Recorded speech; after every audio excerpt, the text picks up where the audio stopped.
Hey squad, it's Kevin from Frank151 and I'm here with the man, the myth, the legend, the Dominican godfather of Supreme, Alex Corporan. And I'm telling you, everybody says your name like Corporan. Mentally, I did not pronounce it that way. My Don Francisco voice came into my head every time I see your name. Like that, like the Dominican talk show voice. Yeah, it's like Corporan. That's what I hear in my head every time I see your name. Weirdly, supposedly he's part of my family, but I never met him, so it's pretty funny.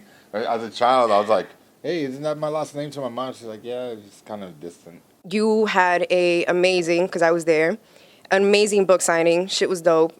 I'm usually a very introverted person, so I don't go out to shit. I went to that, super fire. Loved it. I love the energy there.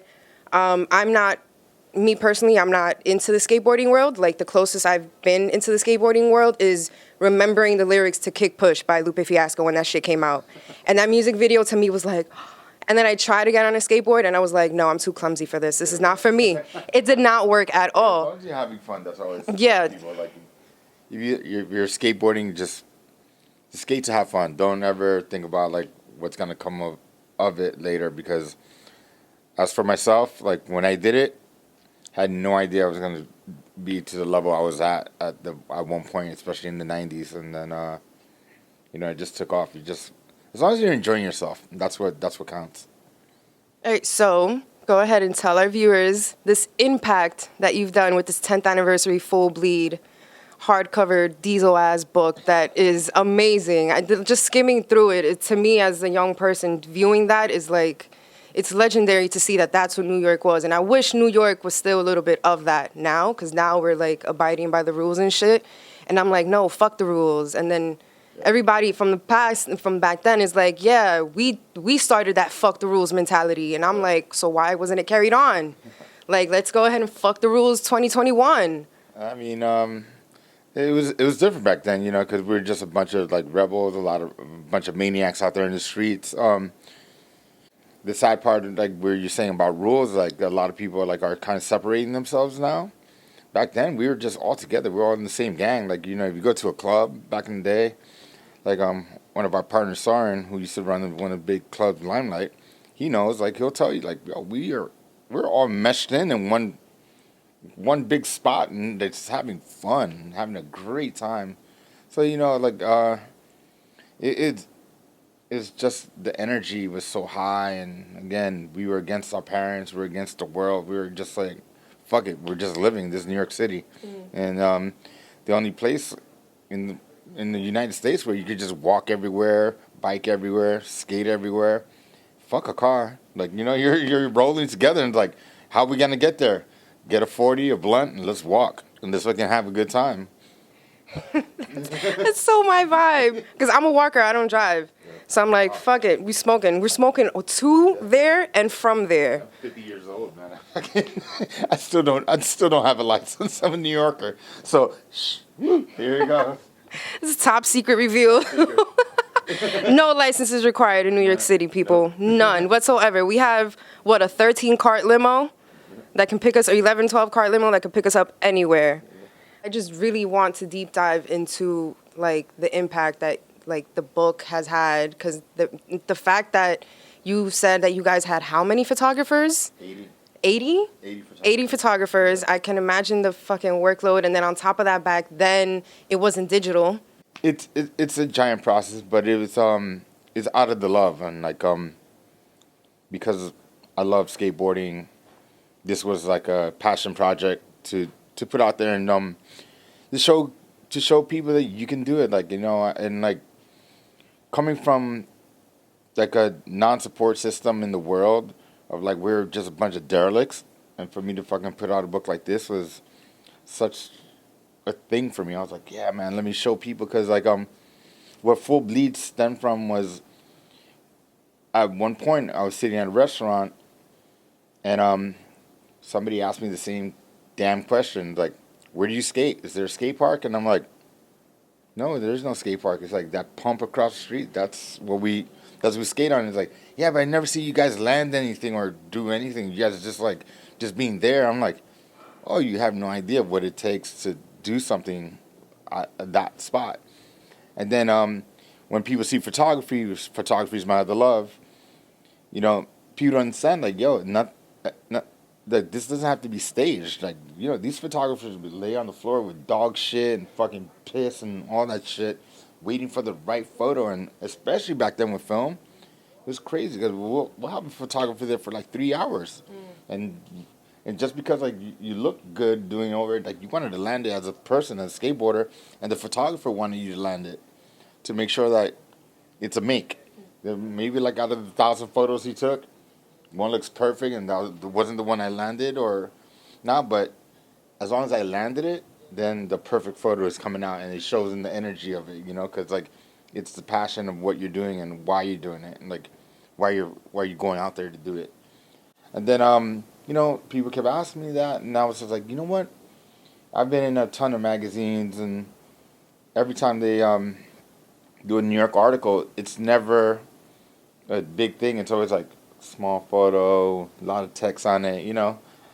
And then I was like, no, man, let me make a book, like full bleed photos of New York City, showing how New York City was our skate park and like how it was our background. It was what we had. You know, we didn't have the pretty blue skies in California. We didn't have the skate park. We had the streets of New York City, and dealing with pedestrians, security guards, man. The changing weather. Yeah, the changing weather, ever changing weather. You know, like had just a t-shirt yesterday, and now I'm wearing goose down today. Like, what the hell, you know? So, you know, it's just one of those things. Like, people don't even know, like, in Midtown, they used to have they specifically got Rottweilers all over Midtown, all of the offices, to fucking have them so we don't skate the spot.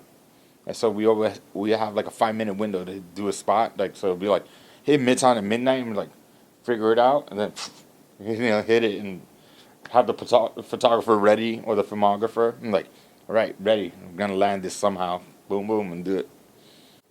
At the book signing, you went ahead and mentioned that back then you were just a young Dominican kid in the Heights. Nobody else was skating except you. So that really got me questioning, because it's kind of a position that I'm in right now. I see you as a creator and a creative. So me, a creator and creative in the same kind of world, how, like, does your family recognize the weight that name carries? Because my parents to this day help me pay for tuition, do not know what the fuck I do. I go ahead and tell them, Ma, I design. They're like, what the fuck is that? What the fuck is that? Like, and I try to dumb it down to them, and they just don't get it. There's like that cultural, like, misunderstanding, I guess you could say, because they came to just manual hard work, and then they see us doing the creative hard work, and they don't grasp it, but they see what's coming of it. So they kind of fall back and respect it. So how do you manage that? And how, like again, does your family know the weight that the fucking name carries? So back in the 80s, when I picked up skateboarding in like 85, 86, my mom and dad were just like, what the fuck are you doing? Like, what is going on with this crazy kid? It's just going to be a little, like, whatever, like, to say, you know, like, you'll never last. 2 years later, I get sponsored. A couple years after that, I get a ticket to fly out to California. They're like, how are you flying out there? They're like, what, are you dealing drugs? I'm like, no, like, it's sponsorship. And they didn't. First thing they think. Yeah, they didn't understand. You know, Washington Heights back in the '80s. So it was pretty funny. Like, I mean, my mom was at the book signing and she still didn't understand. She's like, I was like, Mom, you like this? She's like, oh, it's okay. You know, it's different for people. You know, people have to know kind of what you're doing. And I'm like, wow, she still doesn't get it. That's how it is. I was like 30-something years later, me skateboarding, like it still doesn't register in her head, like how big and what was going on. So, you know, I mean, I love them, because, like, you know, as parents, they still support as much as they can. Mm-hmm. So, you know, it's pretty funny when when I even asked her that question, like, oh, you had a good time? She's like, oh, that's all right. I was like, all right. I was like, ouch. Mm-hmm. Like, yeah. This book launch has been amazing. Thanks to Salamander Books, thanks to Frank 151, thanks to Burn Snowboards, thanks to the Broadway. I mean, just everyone that's helped out and been a part of this book. Because another thing that people need to understand is unity. You know, like I didn't do this alone. It's my partner Ivory Sarah, Andre Razzo, everyone that's in the book. Like we did it together. You know, it's always takes somebody to spearhead it, but like at the end of the day, I didn't do this alone. It was everyone's energy all together with me that made this become a beauty. Like I couldn't do it without everyone that was a part that's been a part of my life. No, I love that there's a sense of community that's like somewhat being passed on to like the new generation. Because I ended up seeing like this little kid, like this small, show up to the book signing with his skateboard, mom in tow, his little hand in the pocket, looking all cool with the swag. I was like, oh, it's dope that one, he has parents that can support him to do that, and two, that like you're there. Him at that age recognizes the generation that came before him and can appreciate that. So it was super dope to be there. Let me go ahead and get the book. One of my great friends, Steve Rodriguez, he calls it the Bible of New York City of skateboarding. So I guess I did that. You did that. You did that. I did it. Very very stoked. I mean, fuck. You look at every photographer that's in here, like from Spike Jones to Neckface, Giovanni Retta, Mickey Vukovic, Bryce Knight. Ah, man, I could go Charlie Samuels, who was my fucking guy this whole week. I can't believe it. I'm still laughing. I'm still like giddy inside like a little kid. I'm just like, you know. Does the book have an official release date? It should be the middle of December. Gotcha. So Frank 151 will definitely keep you guys posted on that. So check Instagram, Twitters, all our socials for that. Thank you so much, Alex, for being here. Thank you. I appreciate it. And thanks, people. Bye.